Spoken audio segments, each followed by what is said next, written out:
JT Show. Richard Cross in today for Gerard Gibbert alongside Rhino. Let's go right back to the phone. Our next guest writes, he cooks, he travels, he gives. He is absolutely living a full life and is doing extraordinary things in the state of Mississippi. You know who I'm talking about, Robert St. John. Robert, it's been a little while. It's great, as always, to visit with you. How are you, my friend? Richard, I am doing well. It's good to talk to you. I was talking to our mutual friend Brian Haydad earlier this morning, and I told him, I said, I'm going to be on with Richard a little earlier, and I think we're maybe some of what we're talking about is grilling. He said, well, tell Richard to stop using those frozen patties that come out of a box on the grill. So I'm not sure what that means, but it feels like I'm relaying the message. He sounds like a shot over the bow to me. Yeah, it does. There's something that I've tried to get Haydad to try, and he just absolutely refused. You know, he loves that Stouffer's prepackaged lasagna. Does he really? No, he really doesn't. No, he is anal about his lasagna. He does it from scratch, but I have tried to convince him, once he makes it, instead of putting it in the oven, to smoke it on the grill. And he absolutely refuses. Please tell me that's not as bad an idea I love that as he idea. wants it to be. No, I love that idea. Yeah, absolutely. You could, and you may have to convince him. Yeah, you could even cold smoke that and then bake it. No, that sounds great.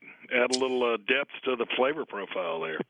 Yeah, that was kind of my thought on that, but can't convince him of that. You have written a lot of books. You have traveled a ton. My favorite cookbook of yours, and it's not even close, is one that was released, I think, back in 2008, New South Grilling. Yeah. And there are so many different directions you can go. I was just thinking, as we get closer to Labor Day weekend, with a little planning and a little preparation, you can do something besides just dogs and burgers this year on Labor Day. Yeah, I think so. And so there are about 4 or 5 things I would recommend to people grilling, and some may be a little out of the ordinary. If you've got a big group and, you're really wanting to do it up, you can't go wrong with prime rib. So get a whole lip-on ribeye. And a lot of people don't understand what that is. A whole lip-on ribeye is actually a cleaned primal cut that if you think about a ribeye, I mean, you're cutting the ribeyes out of that thing. So this thing is really big. So it's got the decal or the spinalis, that good part of the ribeye is running through there. And what you do at home, now at the restaurant, we cook it differently. We go through a ton. For 33 years, we've served prime rib in this restaurant, and we go through a ton of it. But get whatever your favorite steak seasoning is, or make your own.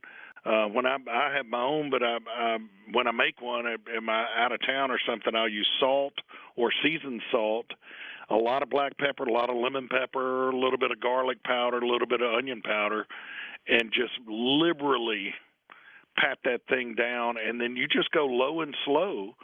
At the restaurant, since we cook it in an Alto sham, which is it's a special cooking oven that has heating elements on all 6 sides. But if you're in a regular oven, you go maybe 200 for 3 or 4 hours, or you could put it on a smoker, just get it to about 135, 140 internal temperature, let it rest 15, 20 minutes and more if you can, and then just slice it like you would a ribeye. I'm going to tell you that it's so good.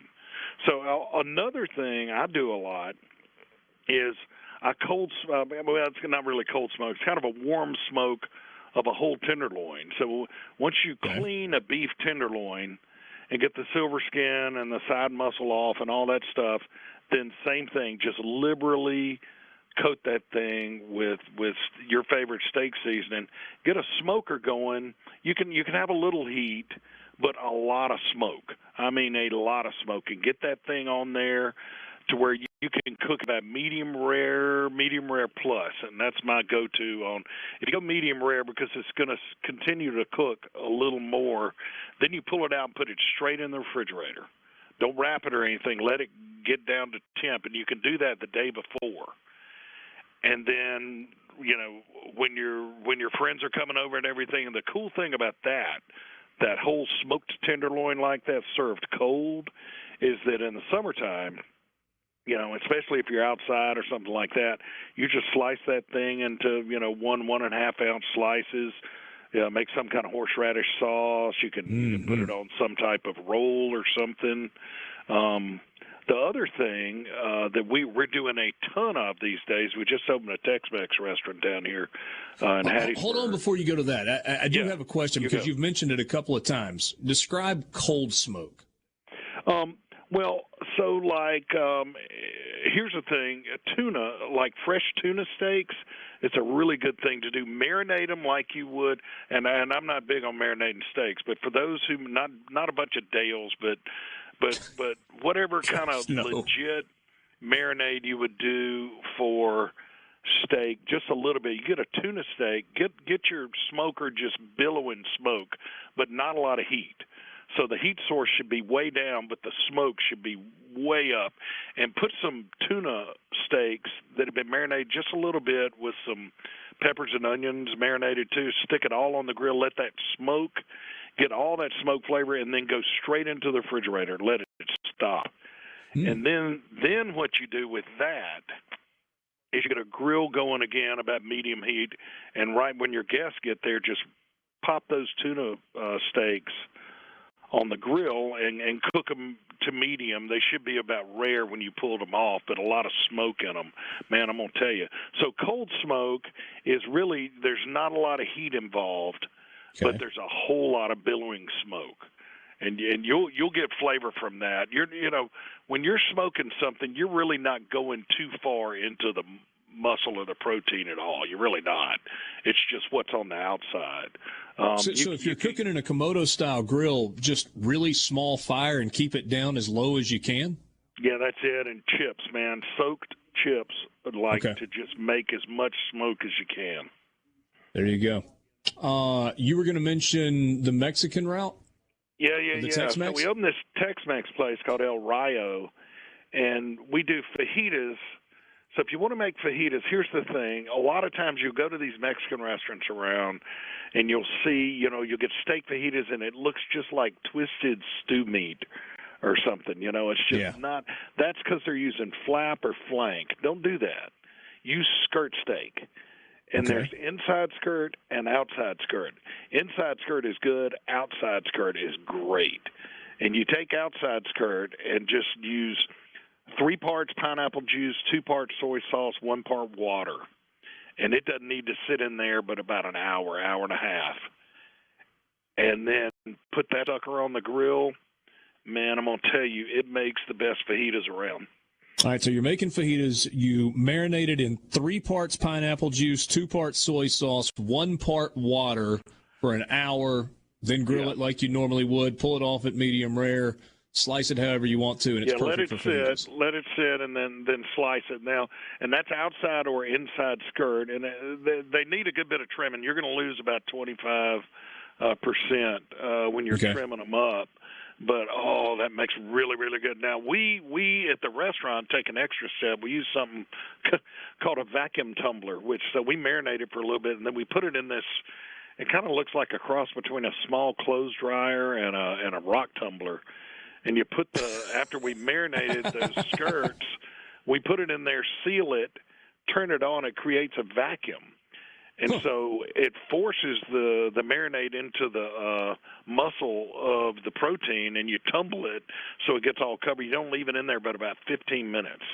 But, I want to tell you on like ribeyes and fillets and stuff, I don't marinate anything like that. Right. But skirt steak, when you marinate it and grill it, I almost would rather eat that than like a Black Angus ribeye or something. It's really good eating. Robert, we never have enough time, but I do want you to give me a 30-second update on project going on in Jackson. Yeah. We're hanging sheetrock now. So right there in the Fondren neighborhood on North State Street, we're opening a 10-lane bowling alley, a restaurant bar, a tiki bar. The menu will be a lot like Crescent City Grill in Hattiesburg. Next door, we're reopening the Capri Theater with recliners, So cool. Full bar appetizers, and just to the north of the Capri, where that old Texaco station is, we're doing an Ed's Burger Joint with a lot of outdoor bar space and everything. It's going to be really cool. We're fired up. Just so long as the milkshakes are there. I mean, I love the burgers, but the milkshakes, oh, we'll have plenty of them. That Captain Crunch milkshake, I mean, just, woo. I'm hungry. This is a weird time for me. I'm not normally working from 10 to 1, and that means I'm late on lunch, and so appetite is in full effect. Robert, always appreciate your time. Great tips as we roll toward Labor Day weekend. Good visiting with you, my friend. We'll see you soon. Richard, thanks, buddy. Keep Haydad off that Stouffer's lasagna. There you go. Robert St. John, robertstjohn.com. You can find all the restaurants, all the information, make reservations, go see them if you're in the Hattiesburg area, and, of course, in Jackson in the Fondren neighborhood. That neighborhood, the great things that are happening there.